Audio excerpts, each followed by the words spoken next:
Alright guys, what's going on? Welcome in. So for me, I wanted to talk about the most concerning area of this football team right now, and it's the defense. It's the team defense as a whole. And granted, 2 weeks into the year, I personally don't like judging teams until a month in, right? Like judging NFL teams, NFL divisions by quarters.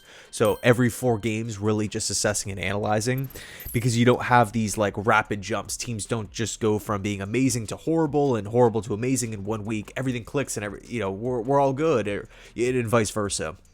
One game and everything falls apart. Normally you can kind of see either chinks in the armor or areas of improvement. But in any case, when I look at and also, credit the opponent, 2 teams that are projected to make the playoffs in Pittsburgh and Buffalo. One team has the reigning MVP in Josh Allen. We all know this, but it's inexcusable, in my opinion, to be giving up 60 plus points, right? Simple math. The Jets have allowed over 60 points in 2 games at home. That is a problem. And, I understand on the surface, right, Justin Fields didn't look good. He had a bad game against Buffalo, and it's easy to just pick on the quarterback, right? It's easy to just look at the stats and be like, oh, Fields doesn't, he didn't play well. That's why we lost. It goes so much further than that. And if we're being fair, the offense was always going to be like an uphill battle. Right now, you have a question mark at the quarterback position. Will Fields work? Will he not work? Only time will tell. We have a brand new rookie offensive coordinator who's doing everything for the first time, right? Calling plays at the NFL level, game planning. It's his offense. So there's going to be bumps along the way with just straight up coaching. The Jets also have a pretty big talent gap at the wide receiver position. And so, to say, okay, we expect Fields to be this great passer, even though he's never really been this great passer throughout the course of his career. I mean, you're looking at the Jets wide receiver depth chart. It's just simply not good. It's the worst in football. Again, uphill battle offensively. They have issues, but we've known about them for a long time, and you're just kind of, observing the offense, saying like, okay, what can we see today? What can we see against this defense and that defense as the season goes on? But with the defense, this is where it changes, because the fan expectation was it's going to be a well-oiled machine. We have a bunch of household names. We have a lot of really good players. We have former All-Pros. Just go down the list. Quincy Williams, Jamien Sherwood, Quinnen Williams, Harrison Phillips, the new acquisition, Jermaine Johnson, albeit coming off the Achilles and he's currently hurt. Will McDonald, Sauce Gardner, Michael Carter. Like, it's a pretty solid unit. It's definitely not a perfect unit, right? There are some obvious areas of concern. But this defense has the players, it has enough talent as far as the starting lineup is concerned to be above average. And we're simply not seeing that, right? It's being ran and called by a veteran defensive mind in Steve Wilks. He's called plays before. He's been a head coach before. He knows how to game plan. They're running a system that is ideal for these players' skill sets, and they are awful. 1 week we couldn't stop the pass. The next week we couldn't stop the run. And again, it's only 2 weeks, so it is what it is. It's a learning process here. I do believe that this defense and really the team will be getting better, not only as the season goes on, more reps are being loaded into the roster, more experiences are being learned from the coaching staff, and also the schedule lightens up. The Jets, I mean, it is just a buzzsaw to start the season off. It's crazy, right? When you just look at the sheer amount of playoff teams that the Jets have to play. But regardless, you expect the defense to perform better. And that is not unrealistic. I'm expecting the defense to perform better. These defensive performances that we've seen so far, it kind of reminds me a little bit of the Miami Dolphins, right? The Dolphins are in a similar position where it's like, okay, Anthony Weaver, they're running this, 3-4 style of system. They have a ton of players that fit. They have a lot of really good players. Minka Fitzpatrick, first round pick Kenneth Grant, Jalen Phillips, Jack Jones, Bradley Chubb. Who else? Chop Robinson, newcomers Rasul Douglas, Matt Judon. I'm a big fan of Jordan Brooks at the linebacker position. I think he has a lot of potential. But the defense is horrible. And what makes it even worse for Miami is, the offense has the talent to really just score on a lot of defenses in football. And the level of competition that Miami's playing is not as good as Buffalo. It's not as good as Pittsburgh, right? And credit Indianapolis, they are 2-0. With 2 impressive wins, but I'm going to take Pittsburgh and Buffalo over New England and Indianapolis. So major concerns with Miami, but it's just kind of, they're in a similar boat. Not saying that the systems are identical or anything like that, because they're actually far different, but it's just kind of this weird mix where on paper everything looks like it should be functioning, but it's simply not. That's not what we're actually seeing on game day.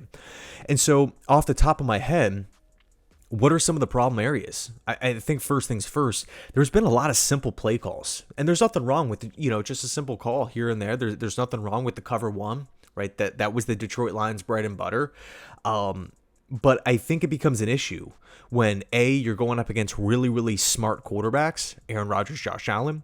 I think it becomes an issue when you are running a lot of man coverage and the corners can't cover. And I think it becomes an issue when it's called over and over and over and over and over again. So that's the first thing that stood out, right? It's a lot of the same. I think the second is the blitzes. They just look very obvious, and they're almost like slowly developing. And maybe it's just like this optical illusion because the quarterback knows where the blitzes are coming from, because again, they just feel obvious and they can just pick, get rid of the football. They know exactly where to go. And again, you compound that with corners not being able to cover, stick hip to hip. Yeah, the ball is going to be coming out. And if the coverage isn't there and you're not having good, strong safety play from Tony Adams, there's going to be a lot of completions. So again, maybe you do have this optical illusion playing into effect. And to be honest too, what defense actually does stop Josh Allen? Like, it's a very difficult thing to slow down Allen in the Bills offense, but still, just as a fan, like you're watching and like you're at home and you're saying, that guy, he's going to be rushing the passer on this play. It's going to be a slot corner blitz. And that's what happens. And it's just, the ball is out before that blitzer even gets home. That to me is an issue because the whole point of the blitz is to get to the quarterback. So if you're not doing that, you're putting the secondary at a major disadvantage because you're rushing extra guys. You're rushing extra defenders. That's what the blitz is. So that will be a problem. That will continue to be a problem, especially if we're playing smart quarterbacks with weapons that know where to go with the football. Ball's out, they can make a play, right? Just simple pitch and catch at that point. The next big concern is the stupid penalties, man. And at some point, if this continues on, at some point we just have to look at the player, or the players rather, as opposed to the coaching. I know it's easy to say like, oh, this team is flagged a lot. Let's blame the coaches. But if this continues to be a trend, the late hits, the Michael Clemens, the roughing the passer, that late hits out of bounds, the holding calls by corners, and safeties, at some point you just got to look at these guys and just say, okay, it's happening this season. It happened the season before that. It happened the season before that. The penalties have got to be cleaned up in one way or another. It is just, we cannot be beating ourselves like that. It's super frustrating stuff. And, there's really no point to even dive into it further. Penalties are bad. You're giving the opposing team free yardage. And if the defense is already giving up 200 plus rushing yards on the ground and letting Rodgers dice him up for 4 TDs, the last thing we need is providing those offenses with more free yardage. Oh, here's an extra chance, right? We had you beat on 3rd down, but here's a free penalty. Here you go.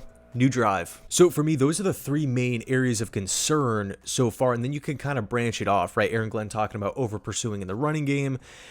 James Cook cutting it back. And if you're over pursuing, you're going to be gashed. Kind of like just run defense 101. Of course, it's a lot easier said than done to go out and actually execute and everything like that. But that's really just the bottom line.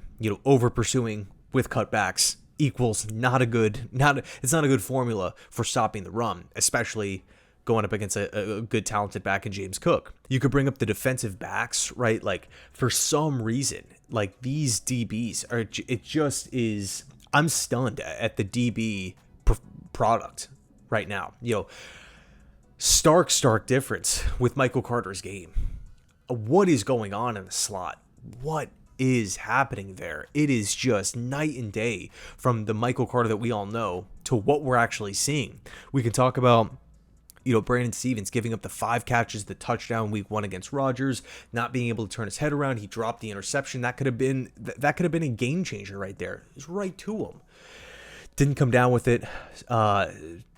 He gets a little bit better in that Bills game, but nothing really to get excited about. You have Tony Adams, of course, who's hurt, but he was not impressive in week 1. He was not impressive in week 2. I felt like Malachi Moore did a decent job, did an average job, given the context of the situation, having to come in for Tony Adams. One player I'm interested in, one player who I felt like looked okay yesterday. I'm curious to see if he's going to get more opportunities, as over these next couple of weeks. Isaiah Oliver, the veteran that the Jets decided to keep around. He could play safety, he could play corner, he could play in the slot. I would not be opposed. Like, if we go out there against Tampa and we are just being shredded, just completely diced by Baker Mayfield and the amount of wide receivers that offense has, at halftime, I would not mind putting out the vet in Isaiah Oliver, or maybe just giving him more opportunities in the slot, and just kind of have him man that position and just kind of see what happens. I'm not talking about full on benching someone and we're going to be talking about releasing a player right after the game or anything like that, but just let's maybe move some things around. Let's shake things up a little bit if, again, we're just getting completely sliced defensively. You could talk about the defensive end depth, right? The big question, okay, Michael Clemens commits this stupid penalty, 3rd and 18. You're giving the Bills the free new set of downs, and he's back out there. And it's frustrating as a fan, but then it kind of sinks in. Well, what's the plan? Put out Tyler Barron?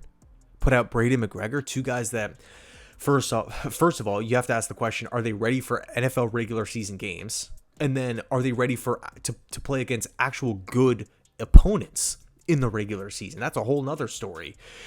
So we just simply don't have the depth at defensive end. But really, again, this defense there's just been a lot of concerning areas. Again, with the offense, it's somewhat understandable. Like if I were to see someone walking down the street and he's wearing a Bengals hat, and I say, hey, the Jets are 0-2, and the offense looked good one week and didn't look good in the other week. They played the Steelers and the Bills. They'd be like, oh, okay. I get that. It makes sense. But if I say, oh, well, in those same 2 games, the Jets defense has allowed 60-plus points. One game we couldn't stop the run. One game we couldn't stop the pass. There's undisciplined football out there. It just looks like guys are, for whatever reason, trending downwards, especially in the back end of the defense. The reaction to this outsider, someone that's not watching the Jets diligently, is probably pretty confused. Isn't that the defense with Quinnen and Will McDonald and Sauce and Michael Carter and Quincy Williams, who's an all-pro, and didn't they just trade for Harrison Phillips? Wait, isn't Jermaine Johnson back from injury? This is the defense that's giving up 60-plus points? That's a bit weird. That's a bit concerning. So they got to figure it out. The Jets defense has got to figure it out. I do think over time they will, but early on, man, we need this defense to be better. We expect more, and it's not unrealistic to say like, oh, this defense should be performing better. It is unrealistic to say, oh, Justin Fields needs to be throwing for 300 yards and throwing for 4 touchdowns per game. Come on, what are you doing? No, that's obviously unrealistic. But defensively, can we just look average? Let's figure it out defensively. It's got to be ironed out this week. We cannot be talking about, and the Bucs are a really good offense. They have a lot of horsepower there. I don't want to be doing a recap video. I'm probably going to be doing the recap video from the stadium if it's not raining. I got a nosebleed seat. I don't want to be sitting there talking about, oh, the Jets defense again gave up 30-plus points. I don't want to be doing it. So anyway, thanks so much for watching. Let me know your thoughts, and as always, go Jets.